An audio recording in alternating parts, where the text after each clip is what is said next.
తెలంగాణ ఛత్తీస్గఢ్ సరిహద్దు ప్రాంతంలో పోలీస్ క్యాంప్పై అర్ధరాత్రి మావోయిస్టులు కాల్పులకు పాల్పడ్డారు.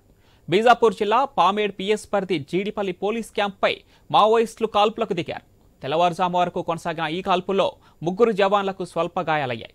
కాల్పుల సమయంలో క్యాంపులో జిల్లా ఎస్పీ, సిఆర్పీఎఫ్ డీఐజీ ఉన్నారు.